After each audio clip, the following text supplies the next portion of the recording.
but hopefully not. I don't know, like, I was super tired last night and I was texting someone and in the middle of texting them, I fell asleep for like an hour. Woke back up, my throat was killing me, so I took a shower. And then I texted them good night and it was like the most, like, gibber, like, I don't even know what I was trying to say. But, I don't know. I just found it weird that I woke up with my throat throbbing, so I don't know.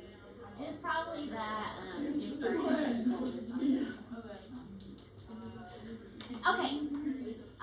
So last bit of information on genetics. So changes in chromosome number. We talked about autosomal dominant, autosomal recessive, X-linked traits. Now we're looking at what happens when the chromosome number is incorrect.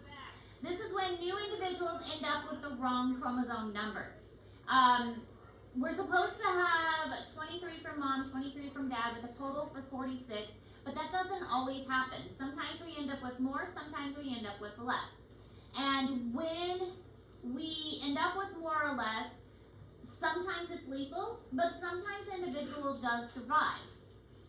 Polyploidy is individuals have 3 or more of each type of chromosomes. This can be lethal in humans, but many flowering plants and some insects, fishes, and other animals are polyploid, and it's just a normal condition for them. So they have extra chromosomes instead of the 2, one from mom and one from dad, they have extra. And that is just a normal stage of development for them. And it's called polyploidy.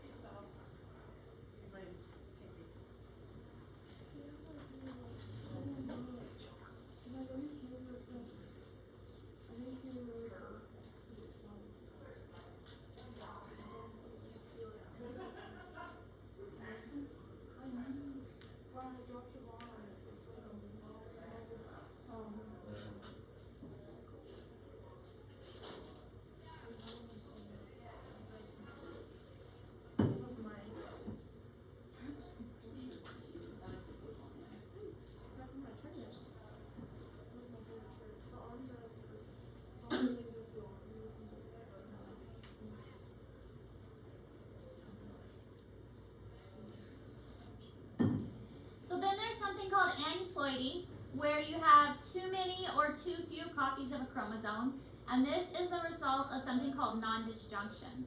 So nondisjunction is a failure of the sister chromatids or homologous chromosomes to separate during nuclear division.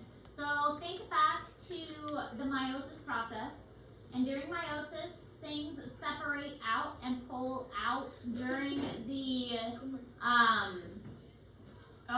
during meiosis 1 or meiosis 2 during metaphase and anaphase, when they line up and they get pulled apart. They don't get pulled to the side during anaphase like they're supposed to. So you might end up with a cell that has more copies than it should or less copies than it should. And Lainey, I just noticed your foot. What did you do? I had an injection. Oh, so it's not like an injury, it's to help an injury. Yeah. Okay, that's not as bad. Still, doesn't look like it feels good. Better than it was. Good, I'm glad it's open. Did you say this is witty? This is not. Wait, who's it? What? Oh, It's like, yeah. I'm like, this is not that. It's kind of close. No. Sure. Why do I this stuff? Me too. I'm the one struggling. Why did it all crank that? Yeah, I think it listens to it probably. Oh, I don't need. I was in chiropractor yesterday. Oh my gosh. She cracked my hips and my back. I don't think my back and hips have ever popped that much in my entire life. It was insane. Cause, well, she didn't pop my hips last time because they weren't bothering me, but then they bothered me ever since I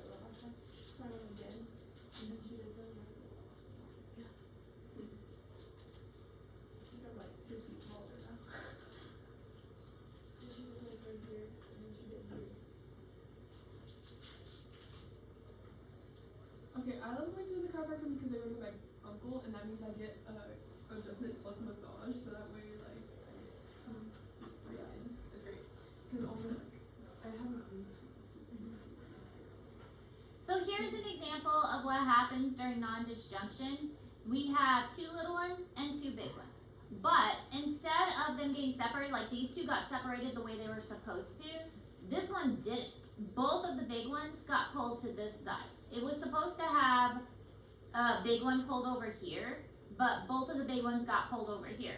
So now we ended up with too many in these and too few in these. So that's what non-disjunction means. They didn't separate out the way they were supposed to.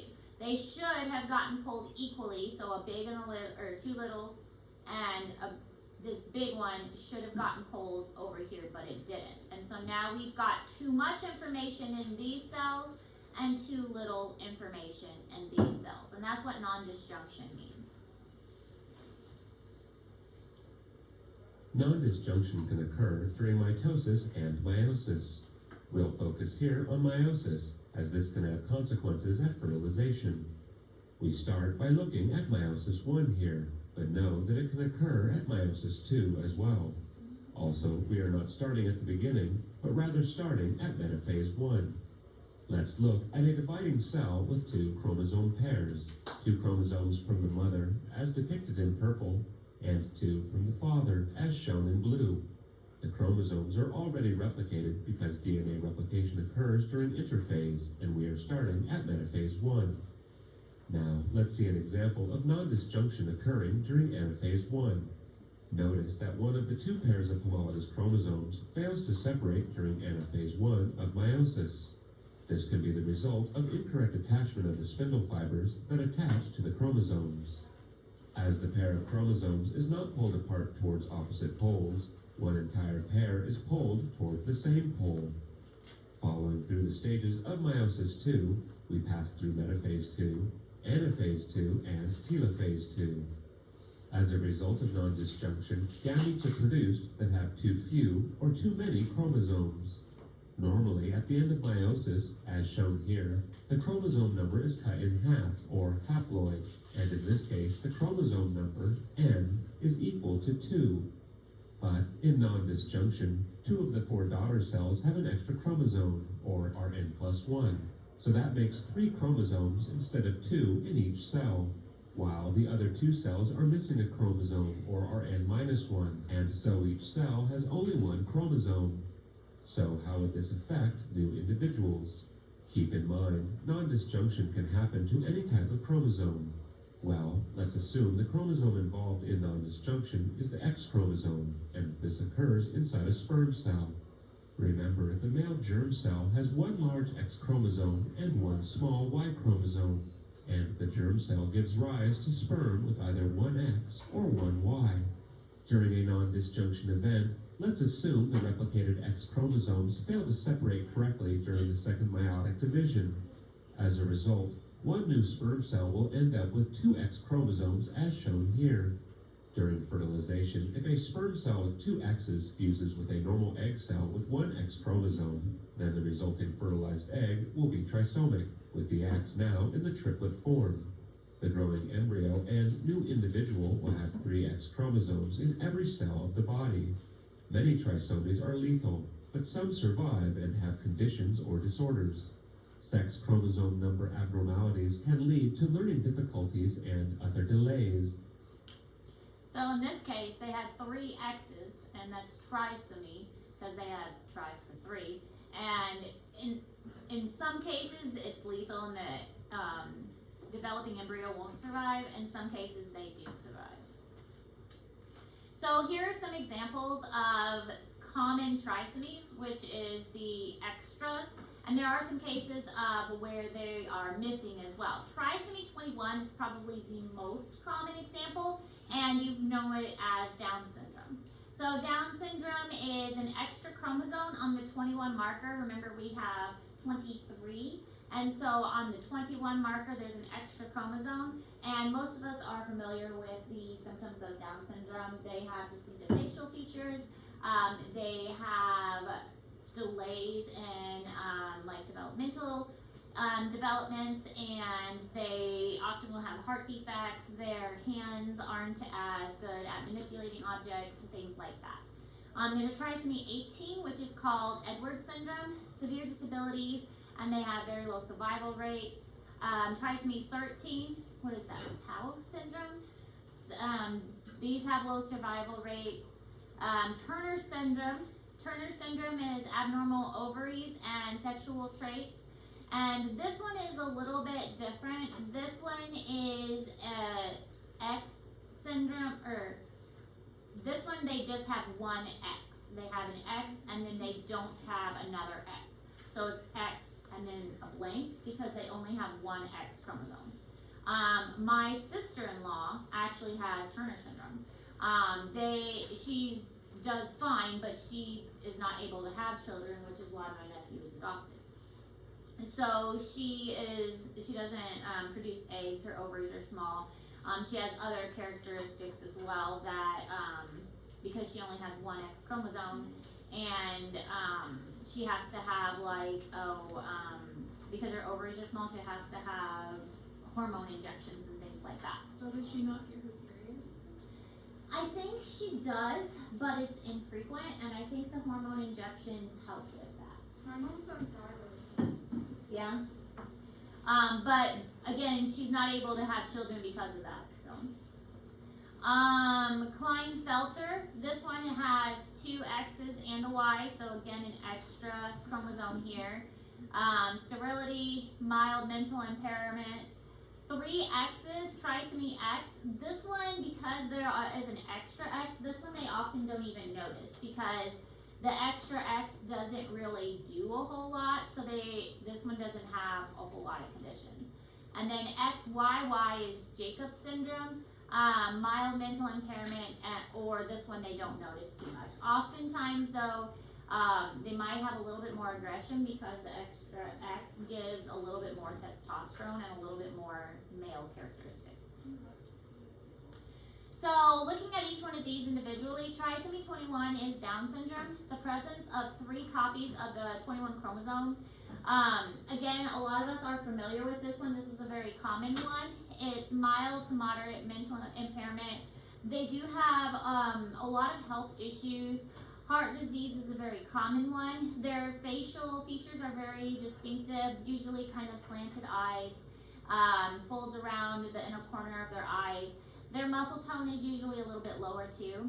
It occurs in 1 in 700 births, so it's a fairly common disorder, and it increases with maternal age because a woman has the number of eggs that they're going to have is determined at birth. So like we all have the number of eggs that we're going to have currently, and so the older you get, the longer those eggs have been around. So after the age of 35, the eggs have been there for a while, and so the likelihood of the eggs not dividing correctly is going to, like when they go through the meiosis process, is going to increase. So after the age of 35, the chance of Down syndrome is going to increase. So they consider after 35 advanced maternal age, and the risk of Down syndrome increases after 35.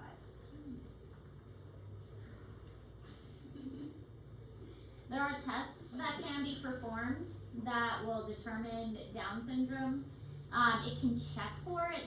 They will offer it, so like you can have a blood test that is drawn around 12 to 15 weeks pregnancy, and it will check for markers.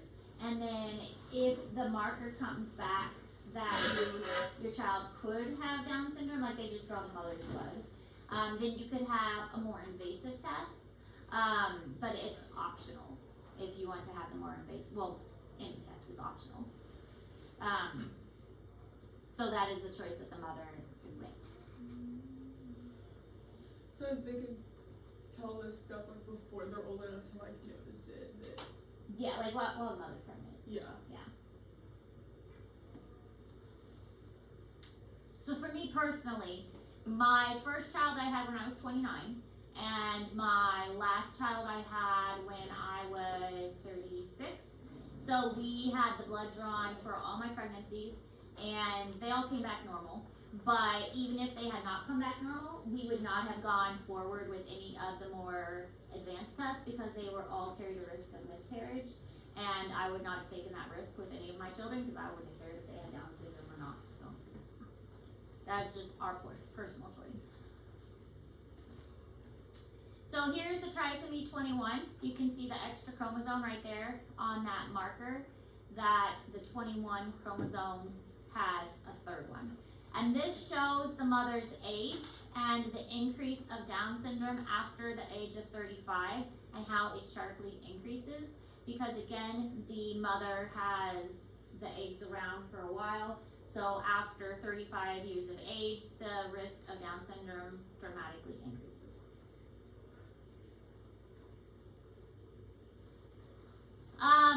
Sex chromosome changes usually results in some degree of impairment in learning and motor skills. So there are several types of X chromosomes. So you can have an XXY, an XXX, or an XYY. And these problems can be subtle or they can never be diagnosed. You may never notice it. You can go your whole life without even knowing that you have XXX or XXY.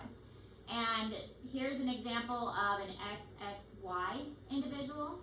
And this is usually, it could be carried in the egg or it could be carried in the sperm. A lot of times if it's affecting the X or the Y chromosome, especially if it's like XXX, you're not going to really notice a difference. If it's the XYY, then sometimes there may be like more aggression, or maybe the guy has like more body hair or more muscle mass or something like that, because the Y chromosome does have that SRY gene, and so they may have more more male characteristics. But these other two, it's not nearly as common. With the XXY, maybe they have a little bit more estrogen, or maybe a little bit more feminine characteristics, because they have a little bit more estrogen in their body. Is that why somebody would have something like PCOS? Mm-hmm. Yeah.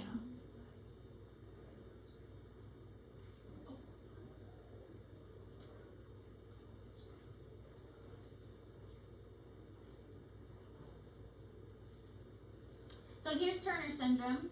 That's the X and no corresponding X or Y, so it's just a regular X.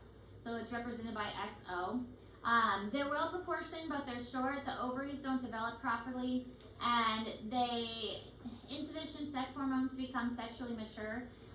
In the case of my sister-in-law, she is a little bit shorter, like my daughter. Well, my daughter's really tall, so that's not a good comparison. My daughter's just really tall.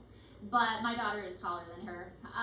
She is mentally fine. She's very intelligent. She is her ovaries are smaller, and she has a couple other things. Like she has issues with her knees and some of her joints. She has like issues with her wrists and her hands, so kind of affected like her joints. She had to have some surgery on her knees and things like that. She has some heart problems, like some heart palpitations and stuff. So a few health conditions that has come with that. But other than that, like mentally she has no issues. But they were unable to have children. But they did adopt my nephew, and you know, they had him since he was a baby. So XXX syndrome, 3 X's, and with this one, mild mental impairment may occur, usually no physical or mental problems.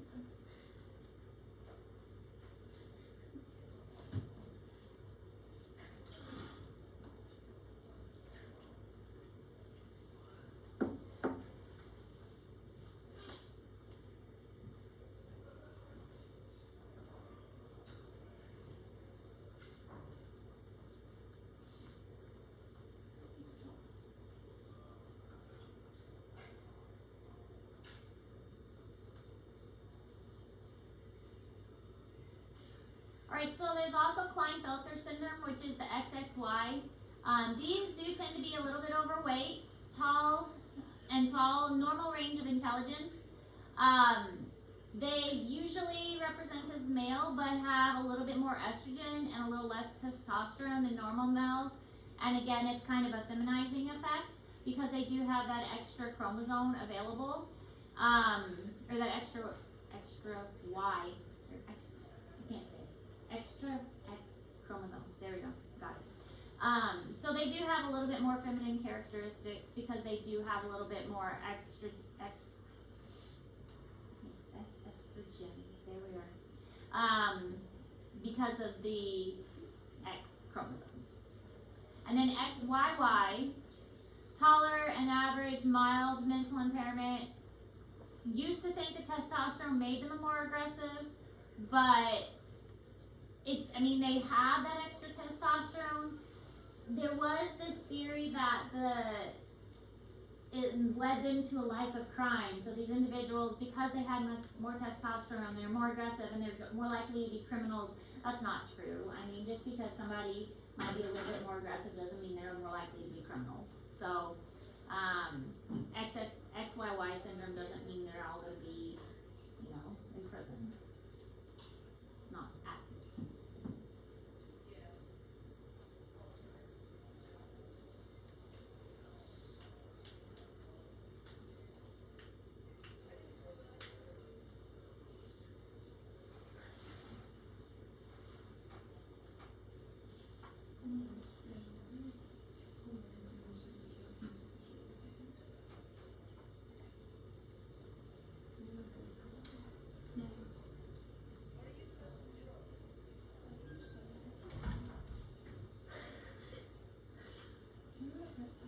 She was on her spam. She hit both of me, and she hit right on my hip bone, and it hurt so bad. And she's like, "What?" And I was like, "You hit me on my hip bone exactly."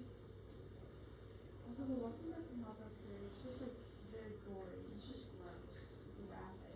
The Walking Dead. Yes. I watched a lot of it up until I don't know. I got through many of the seasons.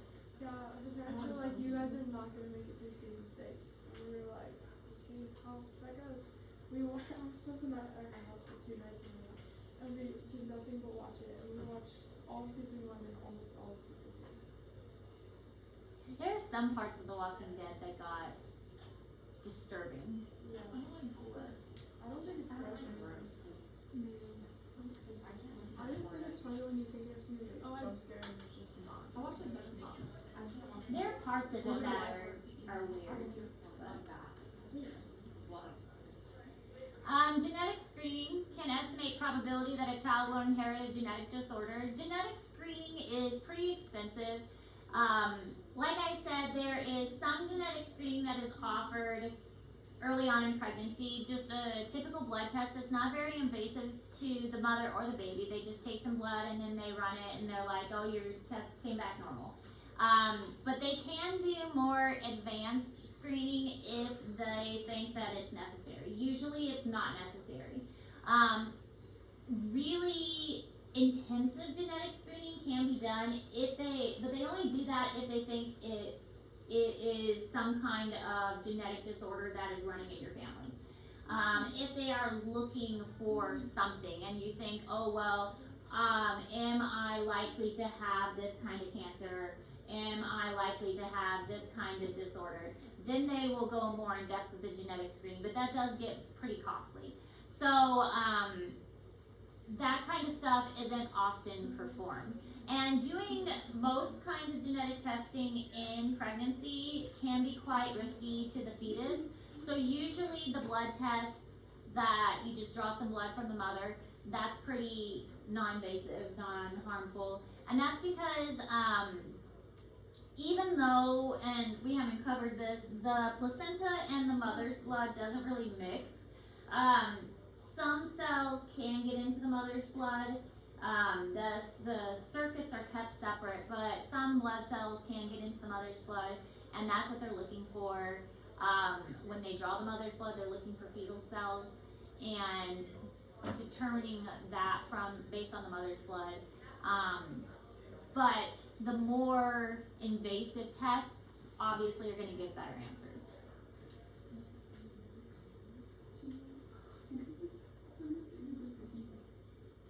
About 24 weeks into pregnancy, they will do a pretty in-depth ultrasound, and that in-depth ultrasound, because the baby is big enough, they check for all kinds of things. They will look at the baby's heart and the baby's brain and kidneys and they'll look at its blood vessels, they'll look at its stomach, and that ultrasound is usually when most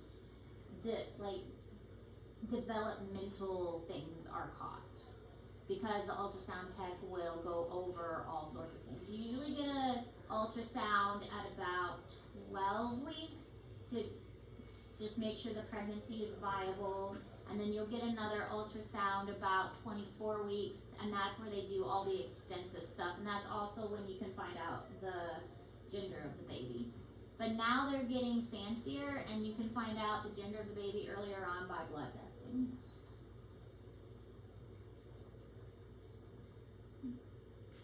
And a lot of people are opting to do that, do the blood testing to find out early on what the baby is.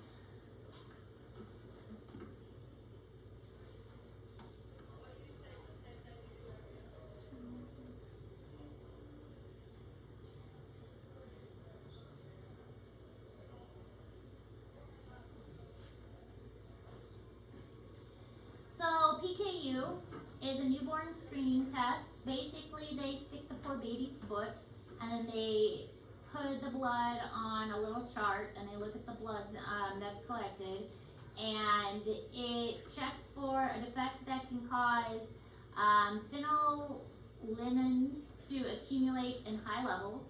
It inhibits protein synthesis in the brain. Now, we all know how important protein synthesis is because we learned about it. We really don't want this to not work, especially in the brain. It'll cause neurological symptoms and it'll cause a lot of issues in the brain and your neurological damage. So they test all babies pretty much as soon as they're born for PKU.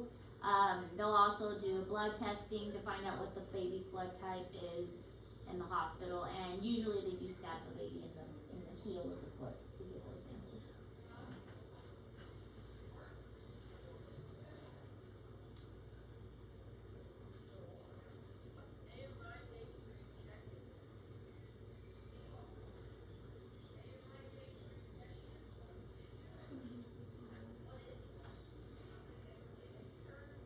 Baby's growing up. It's not fair. She gets me injected when I get I'll just read it because they're so similar. But she says jelly, that means like jelly and Jackie. And she's like, jelly? Jackie? Jelly, Jackie? I haven't seen my baby on Sunday. She's like 9 months now. She can like see my mom. She's like, this is Kitty Jojo. She really likes me. I go, Jojo's a boy. She goes, no, he's not. No, he's not. Yes, he is. No, he's not. He's a girl. He's a girl. Jojo was a girl kitty. Other ways that you can diagnose things is an ultrasound or sonography, fetoscopy, amniocentesis, and chronic villi sampling. Sonography or an ultrasound is really not very invasive. Fetoscopy is a little bit invasive. Amniocentesis and chronic villi sampling are both pretty invasive and can carry risks to the mother and to the fetus. Ultrasounds are pretty safe.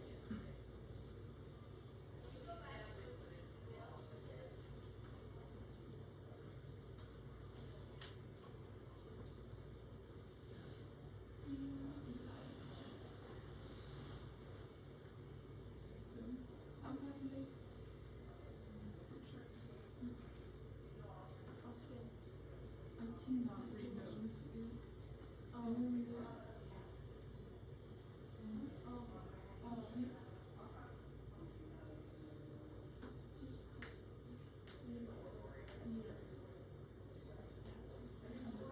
is that one dude? That's pretty. That's a nice group. I didn't really record it. It's fine.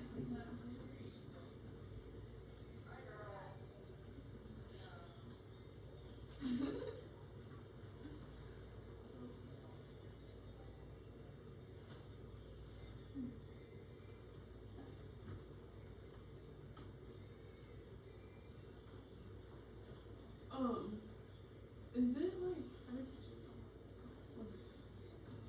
is it possible for like a person to remember like infancy? Like that's not possible, right? Like is it not? No, not really. Because I know like I don't remember anything like past like not very long. Like I don't know if there's any point in my life where I remember infancy. I remember like preschool. I feel like my earliest memories like me. Like, but I don't know if there was like some like kids or like My adults dad's who like watching the NASCAR and listening to Roar by Katy Perry. or No, most My cousins memories are like like 3 to 4 years of age. yeah. Anything before that was probably like somebody told you or something. Yeah. In amniocentesis, which can be performed as early as 14 weeks into the gestation period, a syringe needle is inserted through the abdominal and uterine walls to withdraw some amniotic fluid. The fluid contains cells that were sloughed off from the fetus. These cells can be separated from the fluid by centrifugation. The fluid is used for a few biochemical analyses. The cells can be used for quick determination of sex. Fetal cells are also cultured for up to 2 weeks to provide material for biochemical and karyotype analyses. In chorionic villus sampling, which can be performed as early as 10 weeks into the gestation period, tissue is extracted from chorionic villi, finger-like extensions of the placenta, either through a vaginal catheter or via a syringe needle in the abdomen.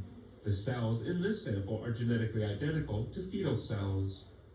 As with amniocentesis, biochemical and karyotype analyses are performed, with preliminary results available in as little as 2 days. Both amniocentesis and chorionic villus sampling put the pregnancy at a small risk for miscarriage, but they both allow prenatal diagnosis of genetic and chromosomal disorders.